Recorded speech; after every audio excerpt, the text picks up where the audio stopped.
Guys, welcome back to ಮನೆ vlog. ಇಷ್ಟು ದಿನ ನಾನು ವ್ಲಾಗ್ ಮಾಡೋಕ್ಕಾಗಿಲ್ಲ, ಯಾಕೆಂದರೆ ನಂಗೆ ಎಡಿಟ್ ಮಾಡೋಕ್ಕೂ ಟೈಮ್ ಸಿಗ್ತಿರಲಿಲ್ಲ ಮತ್ತು ವೀಡಿಯೋ ಮಾಡ್ಕೊಳ್ಳೋಕ್ಕೂ ಟೈಮ್ ಸಿಗ್ತಿರಲಿಲ್ಲ. ಕಾಲೇಜ್ಗೆ ಹೋಗಿದ್ದೀನಲ್ವ, ಅದಕ್ಕೋಸ್ಕರ ಅಂತೇಳಿ. ಸೊ ಇವತ್ತಿಂದ ನಾನು ಮತ್ತೆ ವ್ಲಾಗ್ನ ಕಂಟಿನ್ಯೂ ಆಗಿ ಮಾಡ್ತೀನಿ ಗೈಸ್. ಇಷ್ಟು ದಿನ ಮಾಡಲಿಲ್ಲ, so that's why sorry guys. ನೋಡಿ, ಇವತ್ತು ನಮ್ಮ ಮನೆಗೆ ಹೊಸ ಹುಡುಗಿ ಬಂದಿಲ್ಲ, ಹೊಸ ಜೆಟ್ ಬಂದಿದೆ. ಹಾಂ, ಮತ್ತು ಪೈಪು ಮತ್ತು ಇದು ಜೆಟ್ಟು, ಮತ್ತು ನಮ್ಮ ತೋಟಕ್ಕೋಸ್ಕರ ಏನಮ್ಮದು ಯೂರಿಯಾನಾ? ಹಾಂ, ಯೂರಿಯಾ. ಮತ್ತು ಇವತ್ತು ನಾನು ಇವತ್ತು ಯಾವ ಕಾಸ್ಟ್ಯೂಮ್ ಹಾಕೊಂಡು ಹೋಗಿದ್ದೆ ಗೊತ್ತಾ ಗೈಸ್? ಕಾಸ್ಟ್ಯೂಮ್ ಅಂದರೆ ಬಟ್ಟೆ, ಕಾಲೇಜಿಗೆ ಯಾವ ಬಟ್ಟೆ ಹಾಕೊಂಡು ಹೋಗಿದ್ದೆ ಅಂತ ಫೋಟೋದಲ್ಲಿ ಹಾಕ್ತೀನಿ, ಆಮೇಲೆ ನೋಡ್ಕೊಳ್ಳಿ.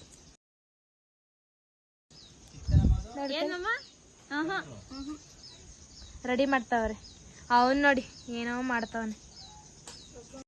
ಓಕೆ ಗಾಯ್ಸ್, ಇವಾಗ ನಾವು ಎಲ್ಲಿಗೆ ಬಂದಿದ್ದೀವಿ ಅಂದರೆ, ನಾವು ತೋರಿಸ್ದೆ ಅಲ್ವಾ, ಅದನ್ನು ಜೆಟ್ ಫಿಕ್ಸ್ ಮಾಡೋಣ ಅಂತೇಳಿ ಬಂದಿದ್ದೀವಿ. ಯಾಕೆ ಅಂದರೆ ನೀರು ಇವಾಗ ಮಳೆ ಕರೆಕ್ಟಾಗಿ ಬರ್ತಾ ಇಲ್ಲ, ಸೊ ನೀರು ಆಡ್ಸೋಕ್ಕೋಸ್ಕರ ಅಂತೇಳಿ ಬಂದಿದ್ದೀವಿ. ಇವ್ರು ನೈಟ್ ಬರ್ತಾರೆ, ನೈಟ್ ನೀರು ಬರೋದು. ಸೊ ಇವಾಗ ಜಸ್ಟ್ ಫಿಕ್ಸ್ ಮಾಡೋಗೋಣ ಅಂತ ಬಂದಿದ್ದೀವಿ. ಸೊ ಅವ್ರು ನೋಡಿ ಅಲ್ಲಿ ಹೋಗ್ತಾ ಇದ್ದಾರೆ ವಾಲ್ ತಿರ್ಸೋಕ್ಕೋಸ್ಕರ. ನಾನು ಹಂಗೆ ಅಂದಿದ್ದಕ್ಕೆ ನಮ್ಮ ಅಮ್ಮ ಏನಂದ್ರು ಗೊತ್ತಾ, ಅವರು ಅಂತಾನೆ ಅಮ್ಮ ಅಲ್ಲ, ಅಮ್ಮ ಅನ್ಬೇಡ ಅಂತ ಇದ್ದಾರೆ. ಸೊ ನೋಡಿ, ಇವಾಗ ನಮ್ಮೂರು ಮಳೆ ಇಲ್ದಿರೋ ಕಾರಣವಾಗಿ ಹೀಗಿದೆ. ನಿಜವಾಗ್ಲೂ ಮಳೆ ಬಂದರೆ ನಮ್ಮೂರು ಹೆಂಗಿರುತ್ತೆ ಗೊತ್ತಾ, ನೋಡೋದಕ್ಕೆ ಆಗಲ್ಲ, ಜಿಗಿ ಜಿಗಿ ಅಂತಿರುತ್ತೆ ನಮ್ಮೂರು. ಮಳೆ ಇಲ್ದಿರೋದು ಈ ವರ್ಷ ಏನೋ ತುಂಬ ಲೇಟಾಗಿ ಬರ್ತಾಯಿದ್ದ ಮಳೆ, ಯಾಕೆ ಅಂತಲೇ ಗೊತ್ತಾಗ್ತಾ ಇಲ್ಲ. ಸೊ ಅಷ್ಟು ಫಿಕ್ಸ್ ಮಾಡಿದ್ದಾರೆ, ಜೆಟ್ ಫಿಕ್ಸ್ ಮಾಡೋಕ್ಕೋಸ್ಕರ ಜೆಟ್ನ ರೆಡಿ ಮಾಡ್ತಾ ಇದ್ದಾರೆ. ನೋಡಿ ಹೆಂಗಿದೆ ನಮ್ಮೂರು ಅಂತ. ಸೊ ಓಕೆ, ಇವಾಗ ಅಲ್ಲಿ ಜೆಟ್ ರೆಡಿ ಮಾಡ್ತಾ ಇದ್ದಾರೆ. ಬೇಗ ಬೇಗ ಜೆಟ್ ರೆಡಿ ಮಾಡಿ ಅದನ್ನು ಜೆಟ್ನ ಇವಾಗ ನೋಡಿ ಅಲ್ಲಿ ಕುಣಿಸ್ತಾ ಇದ್ದಾರೆ. ಬೇಗ ಹಾಕ್ಬಿಟ್ಟು ಹೋದರೆ ಸಾಕು. ಇವಾಗ ಮತ್ತೆ ನಾವು ಅರ್ಕಲುಗೂಡ್ಗೆ ಹೋಗಬೇಕು. ಸೊ ಅದಕ್ಕೋಸ್ಕರ ಅಂತೇಳಿ ಎಲ್ಲ ಬೇಗ ಬೇಗ ರೆಡಿ ಮಾಡ್ತಾ ಇದ್ದಾರೆ.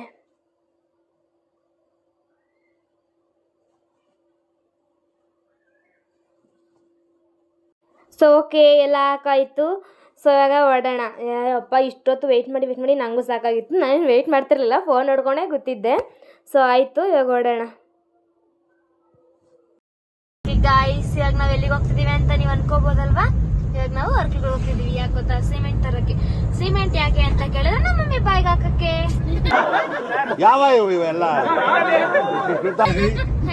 ಅಲ್ಲ ಸಾರಿ ಅಂದ್ರೆ ಅದೇನ ಏನಕ್ಕೆ ಪಾಪ, ಏನಕ್ಕೆ? ಕೋಳಿ ಶೆಡ್ಡಿಗೆ ಸ್ವಲ್ಪ ಜಾಗ ಮಾಡಕ್ಕೆ. ಕೋಳಿ ಶೆಡ್ಡಿಗೆ ಜಾಗ ಮಾಡಕ್ಕೆ. ಏನ್ ಗೊತ್ತಾ, ನಂದೊಂದು ಡ್ರೀಮ್ ಇತ್ತು. ನಾನು ನಾಟಿ ಕೋಳಿ ಫಾರ್ಮ್ ಮಾಡ್ಬೇಕು ಅಂತ ತುಂಬಾ ಕನ್ಸು ಕಾಣ್ತಾ ಇದ್ದೀನಿ. ಆದ್ರೆ ಇವಾಗ ಅದು ಆರಂಭಕ್ಕೋಸ್ಕರ ಅಂತ 6 ಕೋಳಿ ತಗೊಬಂದು ಇಟ್ಟಿದ್ದೀನಿ. ಅದಕ್ಕೆ ಚಿಕ್ಕದಾಗಿ ಕೂಡ್ ಮಾಡಿ ಅದನ್ನ ಇಟ್ಟು ಇನ್ನೊಂದ್ 2 ತಿಂಗಳೊಳಗಡೆ ದೊಡ್ಡದಾಗಿ ಫಾರ್ಮ್ ಸ್ಟಾರ್ಟ್ ಮಾಡೋಣ. ದೊಡ್ಡದಾಗಿ ಅಂದ್ರೆ ಅತಿ ದೊಡ್ಡದಲ್ಲ, ನನ್ನ ಕೈ ಎಟ್ಕಷ್ಟು ಮಾಡೋಣ ಅಂತ ಟ್ರೈ ಮಾಡ್ತಾ ಇದ್ದೀನಿ. ನೀನ್ ಕೈ ಬೇರೆ ಎಟ್ಕುತ್ತಾ? ಮತ್ತೆ ಅಯ್ಯೋ, ನನ್ ಕುಳ್ಳಿ ಅಲ್ಲ ಎಟ್ಕಲ್ವೇನೋ ಅನ್ಕೊಂಡೆ. ಅದಕ್ಕೆ ನನ್ ಕುಳ್ಳಿ ಅಲ್ವಾ, ನನಗೆ ಎಷ್ಟು ಕೈ ಎಟ್ಕುತ್ತೋ ಅಷ್ಟು. ಸರಿ ಓಕೆ, ಸಿಮೆಂಟ್ ಅಂಗಡಿ ಹತ್ರ ಸಿಗೋಣ. ಸಿಮೆಂಟ್ ಅಂಗಡಿ ಹತ್ರ ಬಂದಿದ್ದೀವಿ. ಇಲ್ಲಿ ಸಿಮೆಂಟ್ ಕೂಡ ಸಿಗುತ್ತೆ. ಆ್ಯಂಡ್ ದೆನ್ ನಮ್ಮಮ್ಮ ಹೇಳ್ತಿದ್ರಲ್ವಾ, ಅದೊಂದು ದೊಡ್ಡ ಡ್ರೀಮ್ ಇದೆ, ಒಂದು ಕೋಳಿ ಫಾರ್ಮ್ ಮಾಡಬೇಕು ಅಂತೇಳಿ. ಅದಕ್ಕೋಸ್ಕರ ಅಂತೇಳಿ ಮೆಸ್ ಕೂಡ ಸಿಗುತ್ತೆ ಇಲ್ಲಿ. ಸೊ ಇವಾಗ ನಾವು ಅರ್ಕಲುಗೂಡು ಟೌನಲ್ಲಿದ್ದೀವಿ.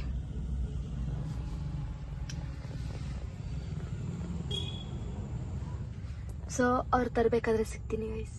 ಇದ್ದಾರೆ ಅಲ್ವಾ, ತಗೊಂಬತ್ತವ್ರು ಬೇಡ ಅನ್ಬಿಟ್ಟು ಬತ್ತವ್ರು. ನಂಗಂತೂ ನಿಜ ಒಂದು ಗೊತ್ತಾಗ್ತಾ ಇಲ್ಲ, ಬಟ್ ಬರ್ತಾರದಂತೂ ನಿಜ ಗೊತ್ತಾಗ್ತಾ ಇಲ್ಲ ನನಗೆ. ಇಲ್ಲ ತಗೊಳಕ್ ಹೋಗ್ತಿದಾರೆ ಅನ್ಸುತ್ತೆ. ಸಿಮೆಂಟ್ ಕೂಡ ಹಂಗೆ ತಗೋಬಿಡೋಣ ಅಂತ ಹೋಗ್ತಾ ಇದಾರೆ ಅನ್ಸುತ್ತೆ ನನ್ನ ಪ್ರಕಾರ. ಇವಾಗ ನಾವು ಏನೇನ್ ತಗೊಂಡ್ ಹೋಗ್ತಿದೀವಿ ಗೊತ್ತಾ? ನೋಡಿ, ಇದು ಜಟ್ಟು, ಇದೇನಕ್ಕೂ ಗೊತ್ತಿಲ್ಲ, ಕುಷ್ಕ, ಎಲ್ಲ ತಗೊಂಡು ಇದೀವಿ. ನಿಲ್ಸಲ್ವಾ ಅಲ್ಲಿ? ಏನು ಅಂದ್ರೆ ಪ್ರಪಂಚದಲ್ಲಿ ಮೊದಲನೇ ಸರಿ ಒಂದ್ ನಾಯಿ ಒಂದ್ ಬೆಕ್ಕಿಗೆ ಎದ್ರಕತ್ತಾ ಇರೋದು. ಬೆಕ್ಕೆ ನಾಯಿಗೆ ಎದ್ಕೊಳ್ಳುತ್ತೆ. ನೋಡಿ ಯಪ್ಪ, ಅದು ಹತ್ರಕ್ಕೆ ಹೋಗಕ್ಕೂ ಭಯ ಪಡ್ತಾವ ನೀವನು. ನನಗಂತೂ ಈ ಜೀವನವೇ ಬೇಸರ ಆಗೋಗ್ಬಿಟ್ಟಿದೆ.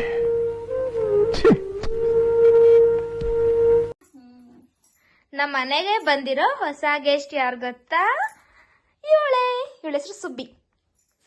ಇಬ್ರು ಒಂದೇ ತರ ಬರಲ್ಲ, ಅದಕ್ಕೆ ಅವನ್ಗೆ ಇವಳ ಜೊತೆ ಮಾತಾಡ್ಬೇಕು ಅಂತ ಆಸೆ. ಆದ್ರೆ ಭಯ ಪಟ್ಕತ್ತವನ್ ಇವಳನ್ನ ನೋಡ್ಬಿಟ್ಟು. ಇವಳಂತೂ ಎಲ್ಲಾ ಕಡೆ ಓಡಾಡ್ತಿರ್ತಾಳ ನೋಡಿ ಯಪ್ಪ. 5-5 ನಿಮಿಷಕ್ಕೂ ಚೇಂಜ್ ಮಾಡ್ತಿರ್ತಾಳ ಜಾಗನ.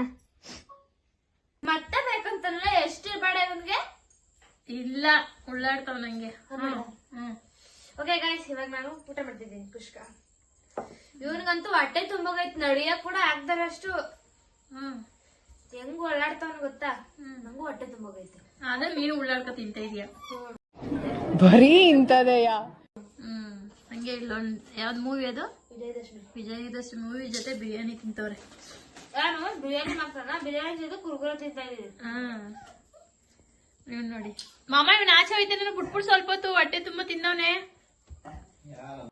ಓಕೆ ಗಾಯ್ಸ್, ವಿಡಿಯೋ ನಾನು ಈಗ ಏನು ಮಾಡ್ತೀನಿ. ಈ ವಿಡಿಯೋ ನಿಮ್ಗೆ ಇಷ್ಟ ಆಗಿದ್ರೆ ಲೈಕ್ ಮಾಡಿ, ಶೇರ್ ಮಾಡಿ, ಕಮೆಂಟ್ ಮಾಡಿ ಆ್ಯಂಡ್ ಸಬ್ಸ್ಕ್ರೈಬ್ ಮಾಡಿ. Thank you for watching. ನಾಳೆ ಇನ್ನೊಂದು ವಿಡಿಯೋದಲ್ಲಿ ಸಿಗೋಣ. ಬಾಯ್.